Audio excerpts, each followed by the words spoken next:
Hornets lose.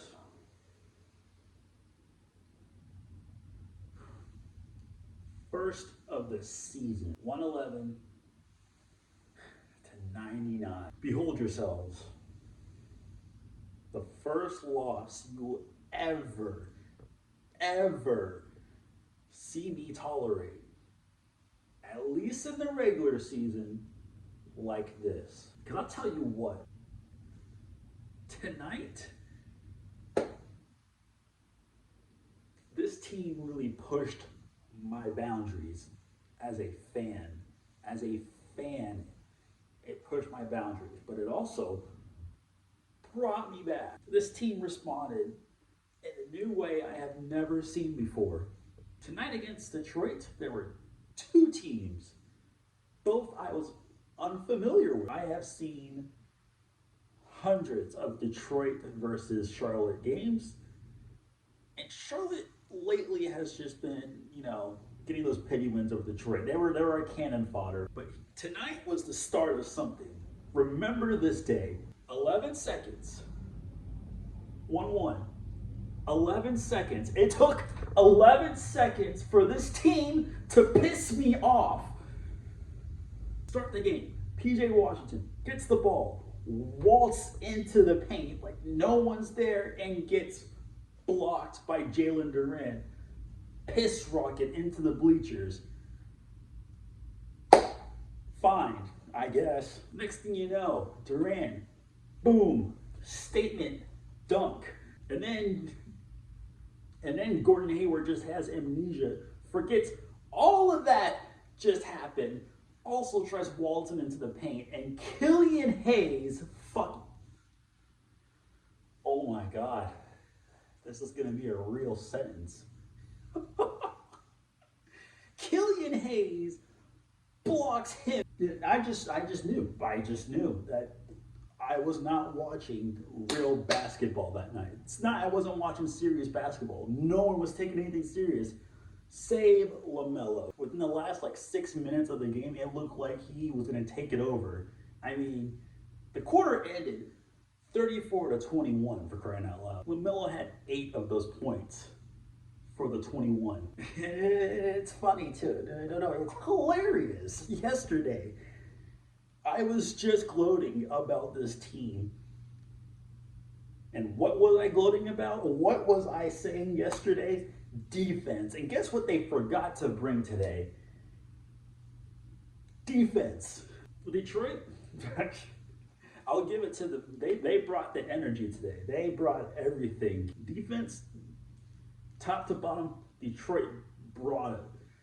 Very questionable defense, but they brought it all right. And if you're a Detroit fan, come to this page to see a Charlotte fan just piss and moan, well, you know what? You can starve a little bit.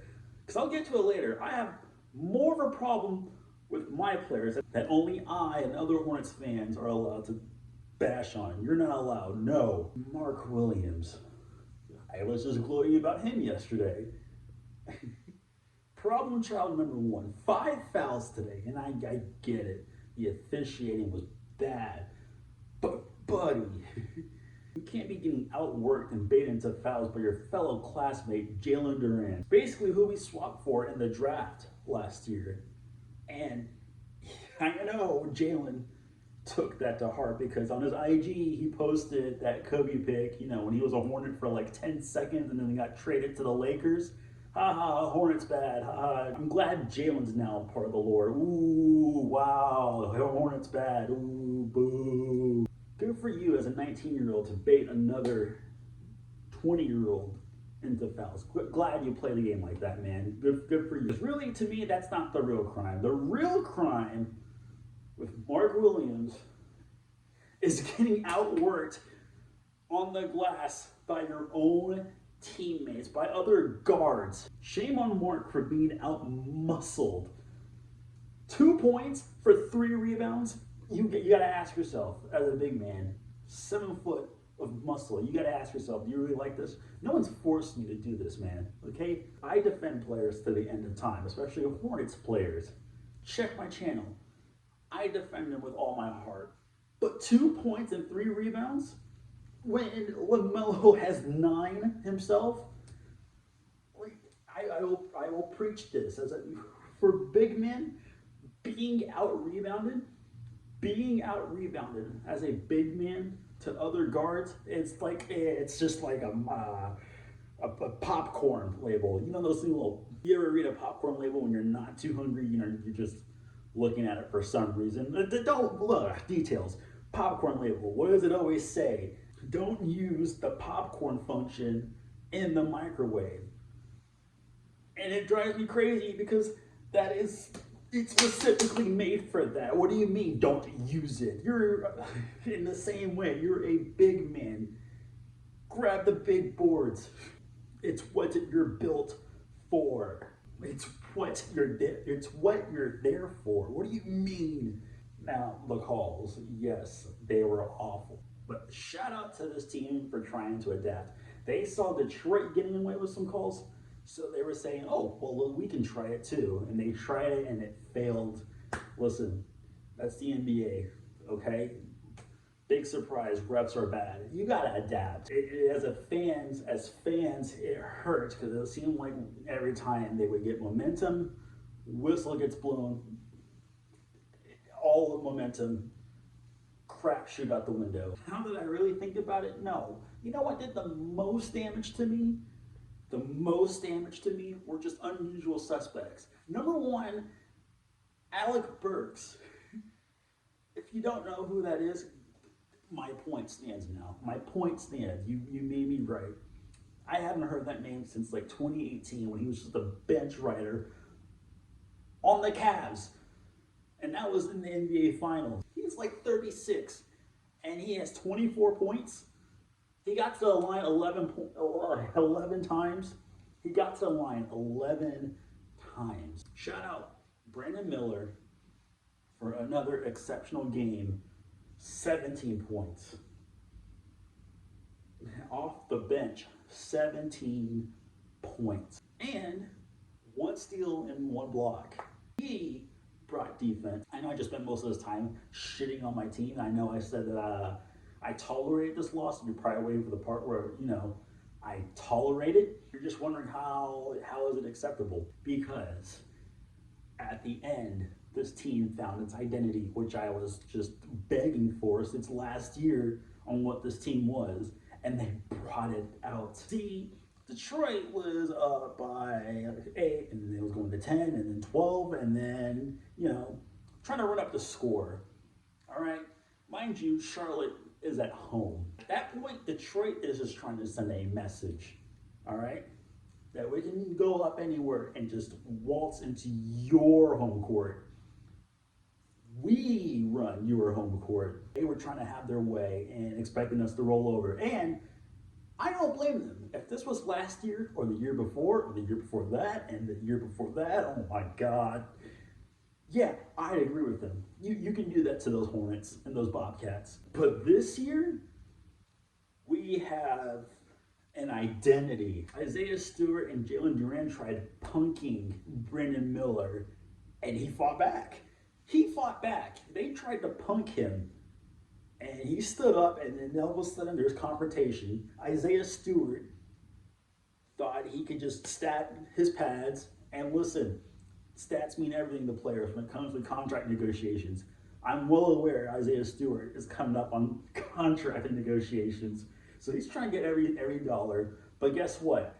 You got to earn it, big bud. Read Brandon Miller's college scouting report. There's going to be somewhere a good finishing around the rim, good scoring, and at the very, very, very, very little bottom part of it, it's going to be known shit talker. He's not going to back down from a fight like that. And then Isaiah Stewart just tries to add salt in the wound, tries to get easy points at the end, run up the score. And the Hornets send a message. You got to earn each paycheck. You got to earn each basket. PJ Washington, caught in the paint, sees Isaiah Stewart trying to get an easy bucket, and just John Cena Superman shoulder checks the shit out of him in midair. And listen, I know I said the officiating was bad, but that is the easiest call they can ever make. That is a flagrant 2. And I'm not mad at it. I am not mad at it because they got the team riled up and all of a sudden they are engaged. I wish they would be more engaged the entire time, and they look like they tried to, but it's just bad officiating was ruining momentum. But it's good to see for the first time as a Hornets fan, this team had fight. After the flagrant, PJ's ejected and everyone's riled up. Testosterone levels are just Brock Lesnar levels. Listen, Isaiah Stewart, let me refresh everyone's memory. Known fighter. He tried fighting, not try, he did fight LeBron. Before I get disrespectful, let me respect him. He is a former 5-star prospect. As a high schooler, he was Mr. Basketball. He was a 16th overall first rounder. Put some respect on his name. So now that I respect him, let me get to the part where I don't like him. Fuck Isaiah Stewart, bro. Oh my God. And your coach figures out how to use James Wiseman. You're going to be a gimmick. You're going to be a used car salesman. You are going to be NBA Cares promo players that they use. Just stock promo players. All right, buddy? All right, mess with Brandon Miller one more time, and I will guarantee you will be counting sand at Guantanamo Bay. That's about it. That's about it, yeah. I think this is the start of a rivalry if it wasn't already. These two franchises, Detroit and Charlotte, have just been mediocre for the past, as long as both of us have been alive, except for anything past 2006. None of us have won a playoff series. None of us have been higher than a 6 seed. That would be us. Or none of us have gotten 50 wins. They've botched plenty of draft picks. And they have both overpaid for players that they shouldn't have. And you know what? Both teams are on the up and coming. So I think we will see a lot of this in the future. Now, the Hornets, they face the Nets on Monday, I believe. I guess. Yeah. Cam Thomas, my favorite player so far, who's on the bench. That will be interesting to see. Now, I'm pretty sure he's going to get a career high against us because, you know, everyone just manages to get career highs against us. Just everyone. But I think that changes. I think that changes on Monday. We will see. If you like this video, make sure you leave a like. And hurt my feelings. You know what? Just leave a comment. Let me know how bad the Hornets are. And yeah.